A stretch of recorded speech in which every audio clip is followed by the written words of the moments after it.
الفيلم بيبدأ بمشهد غامض ومخيف شوية. راجل بيتم حقنه بفيروس متصنع داخل معمل سري. العلماء واقفين حواليه ومستنيين النتيجة بترقب شديد. وبعد لحظات قليلة الفيروس بيبدأ ينتشر في جسمه بسرعة مخيفة، وبتظهر عليه أعراض غريبة جدا. العلماء بيلاحظوا إن التجربة نجحت فعلا، والفيروس قدر يسيطر على جسم الإنسان. بعد المشهد ده بننتقل لعالم تاني تماما. بنشوف الدكتور روهيت العالم العبقري وهو شغال على أبحاث جديدة في المعمل بتاعه. روهيت بيشتغل على مشروع مختلف بيعتمد على طاقة الشمس. بعدها بيروح يصحي ابنه كريشنا وزوجته بريا ويقول لهم بحماس: تعالوا بسرعة، لازم تشوفوا الاختراع الجديد اللي وصلت له. بيروحوا معاه المعمل، وهناك بيلاقوا المكان مليان مرايات كبيرة وكأنها شبكة كاملة بتجمع ضوء الشمس. ساعتها روهيت بيطلع قلم غريب الشكل ويقول لهم: القلم ده مش قلم عادي، ده جهاز بيقدر يجمع أشعة الشمس ويركزها في نقطة واحدة. روهيت يبدأ يشرح فكرته بحماس شديد ويقول إن الجهاز ده ممكن يعيد الحياة للنباتات الميتة عن طريق تركيز طاقة الشمس عليها. كريشنا وبريا واقفين مستغربين مش فاهمين بالظبط إيه اللي هيحصل، لكن روهيت يقرر يعمل تجربة قدامهم فورا. بيوجه القلم ناحية نبات ذابل كان شبه ميت تماما، وبعد لحظات أشعة الشمس بتتجمع من خلال المرايات وتتحول لشعاع قوي جدا مركز على النبات، وفجأة النبات يبدأ يتحرك، أوراقه الخضراء ترجع تاني للحياة. كريشنا وبريا ينبهروا بالمشهد، لكن الفرحة ما بتكملش لأن بعد ثواني قليلة النبات بينفجر فجأة. روهيت يتنهد ويقول بهدوء: واضح ان القوة كانت اكبر من اللازم، لسه الاختراع محتاج شغل وتعديل. وبينما هم لسه مستوعبين اللي حصل نرجع لحياتهم اليومية. بريا بتوصل روهيت لشغله في المعمل، وبعدها توصل كريشنا لشغله كحارس امن. لكن يوم كريشنا في الشغل ما بيعديش على خير. اول ما يوصل للمكان المدير يستدعيه فورا ويقول له بلهجة غاضبة: انت وصاحبك مطرودين من الشغل. وفجأة الحديث بينهم بيتقطع بخبر عاجل على التلفزيون. المذيع بيعلن إن في طائرة داخلة المجال الجوي للبلد، لكن فيها عطل خطير جدا. الطائرة ممكن تسقط في أي لحظة، ولو ده حصل كل الركاب هيموتوا. كريشنا يسمع الخبر وفورا يسيب صاحبه ويمشي بسرعة، لكن الحقيقة إنه ممشيش، هو تحول للبطل كريش وانطلق في السماء بسرعة رهيبة. يوصل للطائرة قبل ما تقع بلحظات ويمسكها بقوته الخارقة ويحاول يثبتها. الموقف صعب جدا، لكن في النهاية ينجح في إنقاذ الطائرة. الطيارة تهبط بسلام والركاب ينجوا من كارثة كانت ممكن تقتلهم كلهم. وبينما العالم بيحتفل بالبطل المجهول بنرجع للعلماء في المختبر، وهناك بيظهر خبر أخطر بكتير. فيروس غامض بدأ ينتشر في دولة ناميبيا بسرعة مرعبة. في المختبر العلماء مجتمعين قدام الأخبار بقلق شديد. الخبر بيقول إن فيروس غامض بدأ ينتشر بسرعة مرعبة في دولة ناميبيا، والأعداد بتزيد كل ساعة. مدير منظمة الصحة العالمية الدكتور سيتي بيطلع في مؤتمر صحفي ويقول: الوضع خطير، الفيروس بينتشر عن طريق الهواء والمياه، وده معناه إن العدوى ممكن توصل لأي مكان في العالم بسرعة. الدكتور سيتي يقرر يرسل عينات من دم المصابين لأفضل العلماء على أمل إنهم يلاقوا علاج بسرعة. واحد من أهم العلماء اللي بيتم التواصل معاهم هو الدكتور روهيت. سيتي يكلمه ويقول له بثقة: احنا واثقين انك تقدر توصل لعلاج الفيروس ده. روهيت يوافق فورا ويبدأ يستعد لاستقبال عينات الدم علشان يدرس الفيروس. لكن في نفس الوقت حد تاني كان بيراقب كل اللي بيحصل، وورا الكواليس كانت في مؤامرة أكبر بكتير من مجرد فيروس. في مكان تاني دكتور اسمه سين بيطلب مقابلة عاجلة مع الدكتور سيتي. سين يقول له إن عنده معلومات خطيرة جدا عن الفيروس. سيتي يطلب منه يجي يقابله فورا في المكتب، لكن لما سيتي يدخل مكتبه يلاقي ست غريبة قاعدة جوه. يستغرب ويسألها: انت مين؟ فترد بابتسامة غامضة: أنا واحدة مفيش زيي، لا ليا تاريخ ولا ليا مثيل. سيتي يتضايق ويقول لها: لو سمحتي امشي من هنا قبل ما نادي الأمن. لكن الست تقرب منه وتقول: بص في عيني وهتعرف أنا مين. وفجأة جسمها يبدأ يتغير قدامه، ملامحها تتحول بالكامل وتبقى نسخة مطابقة من الدكتور سيتي نفسه. المشهد مرعب لدرجة إن سيتي يفقد الوعي فورا. والست الغامضة دي اسمها كايا، وهي مش إنسانة عادية، دي كائن قادر يغير شكله لأي شخص. بعد كده سين يسلمها عينة من الفيروس وكمان ملف فيه العلاج المضاد، ويقول لها: أنا بشتغل في شركة أدوية اسمها كال، واكتشفت حاجة صادمة. الشركة دي هي اللي صنعت الفيروس من الأساس، وكمان اخترعت العلاج من البداية. يعني كل الكارثة دي كانت مخطط لها. سين جمع الأدلة كلها وحطها في فلاشة صغيرة، لكن قبل ما يكمل كلامه كايا تبتسم ابتسامة باردة وتقول له: انت ارتكبت غلطة كبيرة لما قررت تخون السيد كال. في اللحظة دي سين يفهم الحقيقة المرعبة. كايا أصلا بتشتغل عند كال، وقبل ما يقدر يعمل أي حاجة كايا تقتله بدون تردد. وهنا بنفهم إن في شخص أخطر بكتير هو اللي بيحرك كل الخيوط من بعيد. المشهد ينتقل لمكان مظلم وغريب، وهناك بنقابل الشرير الحقيقي في القصة، كال. كال عبقري، لكنه مصاب بشلل كامل تقريبا. جسمه كله مشلول وما يقدرش يحرك غير صباعين بس، لكن رغم كده عنده قدرة مرعبة. بمجرد حركة بسيطة من صباعه يقدر يحرك الحديد ويكسره ويدمر أي شيء حوالينه. طول حياته كان بيدور على علاج يشفيه، لكن المشكلة إن حمضه النووي مختلف عن كل البشر، علشان كده مفيش علاج يشتغل عليه. فقرر يعمل حاجة جنونية، بدأ يدمج حمضه النووي مع دم الحيوانات ويخلق مخلوقات بشرية خارقة، مخلوقات عندها قدرات غريبة وكلهم بيشتغلوا تحت إمرته. وبحركة بسيطة من صباعه يفتح أنبوبة زجاجية فيها واحد من مخلوقاته الجديدة، مخلوق بلسان طويل جدا زي لسان الضفدع. وهنا يبدأ الشر الحقيقي اللي هيقلب العالم كله رأسا على عقب. كايا تدخل على كال وتبلغه بتقرير جديد، تقول له إن حوالي 40% من سكان دولة ناميبيا أصيبوا بالفعل بالفيروس، وبتسأله: إمتى المفروض نطرح المصل المضاد؟ لكن رد كال كان صادم، يقول لها ببرود: لسه بدري، خلي الأعداد تزيد أكتر، خلي الناس تخاف وتفقد الأمل، وبعدها نظهر إحنا ونبيع لهم العلاج. وهنا بنفهم الحقيقة المرعبة.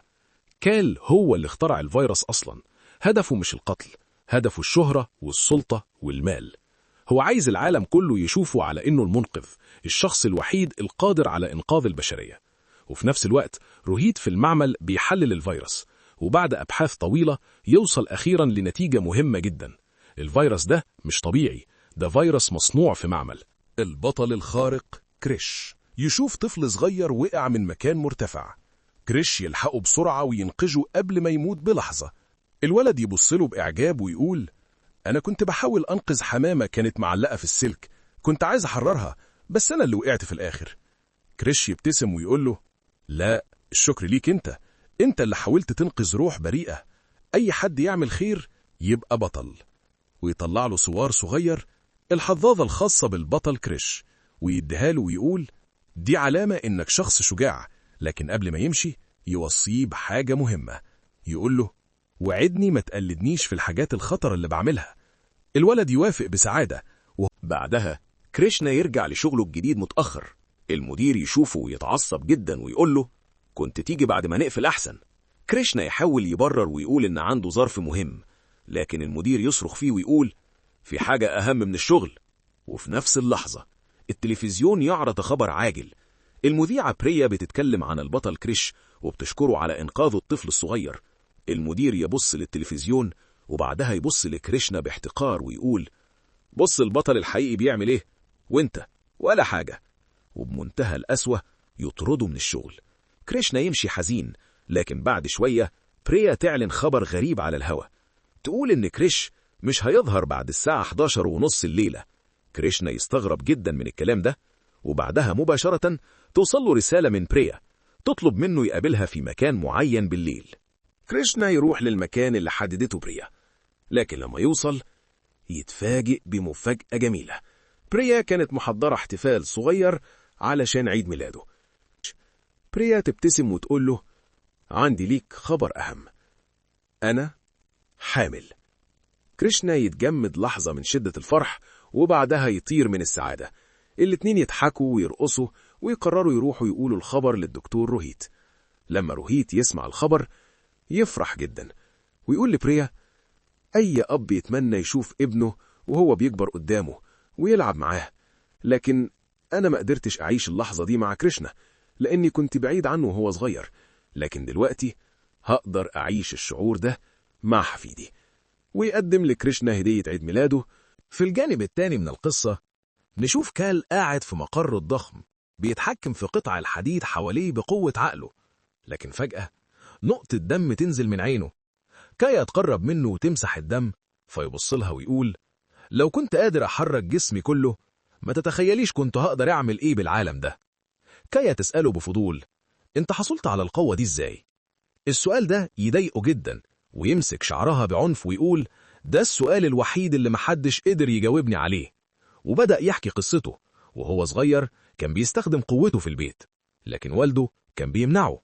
وفي يوم لما رفض يجاوبه عن سر قوته، كال فقد السيطرة ورمى عليه سكين وقتل أبوه.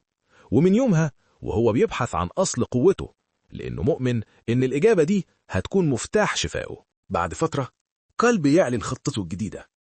نجح في بيع المصل المضاد للفيروس وكسب أكتر من 320 مليون دولار، لكن ده مجرد البداية بالنسبة له.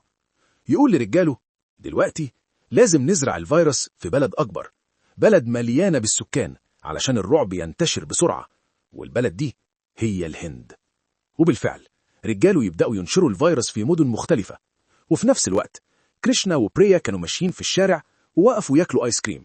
لكن كريشنا يلاحظ حاجة غريبة: الآيس كريم بيختفي من إيد الناس فجأة. يفضل يركز وفجأة يشوف لسان طويل جدا بيسرق الآيس كريم بسرعة. يتبع اللسان ويكتشف إنه مخلوق غريب، الإنسان الضفدع، أحد مخلوقات كال الخارقة. كريشنا يتحول فورا إلى كريش ويبدأ يواجه الرجل الضفدع. المخلوق يهاجمه بلسانه الطويل، لكن كريش يتفادى الهجوم بصعوبة. وفي نفس الوقت الخبر الكارثي ينتشر في المدينة. الفيروس بدأ ينتشر في مومباي، الناس تسقط في الشوارع والمرض ينتشر بسرعة رهيبة. كريش يجري بين الناس يحاول يساعد أكبر عدد ممكن، وفي لحظة يشوف بنت صغيرة بتفقد وعيها. يشيلها بسرعة ويجري بيها ناحية المستشفى، لكن المشكلة الناس كلها بتصرخ وتطلب المساعدة، كبار، أطفال، مرضى، وهو مش قادر يساعد الكل. ولما يوصل للمستشفى يكتشف إن البنت الصغيرة ماتت بين إيديه. لحظة قاسية جدا تخليه يشعر بالعجز لأول مرة. في المعمل الدكتور روهيت يبدأ يدرس الفيروس اللي ضرب الهند، وبعد التحليل يكتشف صدمة كبيرة. الفيروس ده هو نفسه فيروس ناميبيا، يعني حد ما نشره في الهند عمدا. وفي الجانب الآخر كايا تخبر كال إن الهند كلها بدأت تطلب شراء المصل المضاد، وتقول له: لو استنينا 10 أيام بس نص سكان البلد ممكن يموتوا. كال يبتسم ويقول: ممتاز، بعد 10 أيام هنبيع لهم العلاج. لكن في نفس الوقت روهيت يلاحظ حاجة غريبة جدا: كريشنا كان وسط المصابين ومع ذلك ما اتصابش بالفيروس، وكمان بريا ما اتصابتش رغم إنها كانت قريبة من العدوى. وهنا روهيت يبدأ يفكر: يمكن دمهم في سر يقدر ينقذ العالم كله. لكنهم لسه ما يعرفوش إن المعركة الحقيقية مع كال لسه على وشك تبدأ. بعد ما روهيت يلاحظ إن كريشنا ما اتصابش بالفيروس يبدأ يفكر بعمق في السبب. يقول له: الغريب إنك كنت وسط المصابين ومع ذلك ما حصلكش حاجة، وكمان بريا ما اتصابتش رغم إنها كانت قريبة من العدوى. كل زملائي في المعمل اتصابوا إلا أنا وإنت. وهنا يبدأ الشك يتحول لأمل. روهيت يقول: ممكن يكون في حاجة في دمنا بتحمينا من الفيروس، ولو ده حقيقي يبقى نقدر نصنع مصل مضاد من دمنا. لكن علشان يتأكد لازم يجرب الفيروس على نفسه. كريشنا يرفض الفكرة فورا ويقول له: أنت أمل الناس كلها، ما ينفعش تخاطر بحياتك. لكن روهيت يصر، وفي النهاية كريشنا هو اللي يقرر يخوض التجربة بنفسه، يحقن نفسه بالفيروس، والكل ينتظر النتيجة بقلق شديد. الفيروس يبدأ ينتشر في جسم كريشنا بسرعة، وتظهر عليه الأعراض فورا. يسقط على الأرض وجسمه يتجمد تماما. روهيت يقف عاجز، خايف يكون ضيع ابنه بإيده. لكن بعد لحظات شيء غريب يحدث. جسم كريشنا يبدأ يتعافى بسرعة مذهلة، والفيروس يختفي تماما من دمه. روهيت يصرخ بفرح: نجحنا! دم كريشنا فعلا فيه مناعة طبيعية ضد الفيروس، وده معناه إنهم يقدروا يصنعوا المصل المضاد منه. لكن المشكلة عدد المصابين كبير جدا، فلازم يوصل العلاج لأكبر عدد ممكن بسرعة. كريشنا يبتكر فكرة مجنونة، ياخد المصل وينشره في الجو باستخدام الطائرات والمراوح الضخمة. وبالفعل المصل ينتشر في هواء المدينة، وبدأ الناس يتعافوا واحد وراء الآخر. لما الخبر يوصل لكال يغضب غضب شديد، يبدأ يكسر كل شيء حوله. كايا تخبره إن الدكتور روهيت هو اللي اكتشف العلاج. كال يتوقف فجأة ويقول جملة غريبة: المصل الوحيد اللي ممكن يوقف الفيروس مصنوع من دمي أنا، فإزاي حد تاني قدر يصنعه؟ معنى كده إن دمي بيجري في عروق شخص آخر. وفي نفس الوقت المدينة تقيم احتفال ضخم لتكريم كريش، ويتم الكشف عن تمثال ضخم له كعلامة شكر لإنقاذه للمدينة. لكن بينما الناس تحتفل، رجال كال يهاجمون معمل روهيت سرا ويخطفونه. كريشنا يكتشف إن بريا اتخطفت أيضا، وإنها محتجزة عند كال. يتحول فورا إلى كريش وينطلق لإنقاذهم. يصل إلى مقر كال ويقاتل جيش كامل من المخلوقات الخارقة. وخلال المواجهة يكتشف كال في الحقيقة هو نسخة معدلة وراثيا من حمض روهيت النووي، يعني هو أخو كريشنا بطريقة غير طبيعية. كال كان يريد أخذ النخاع الشوكي من روهيت ليستعيد قدرته على الحركة، وبالفعل ينجح في العملية ويستعيد قوته الكاملة. المعركة النهائية تبدأ، معركة تهدم نص المدينة. وفي اللحظة الأخيرة كريش يتذكر جهاز روهيت اللي يجمع طاقة الشمس، يستخدمه ويركز أشعة الشمس على جسد كال. القوة الهائلة تدمره بالكامل وينتهي الشر للأبد. وبعد 6 أشهر تلد بريا طفلها، لكن المفاجأة الطفل يظهر عليه نفس قوة كريشنا ويقفز فجأة إلى سقف الغرفة. وهنا نفهم إن أسطورة كريش لسه ما انتهتش.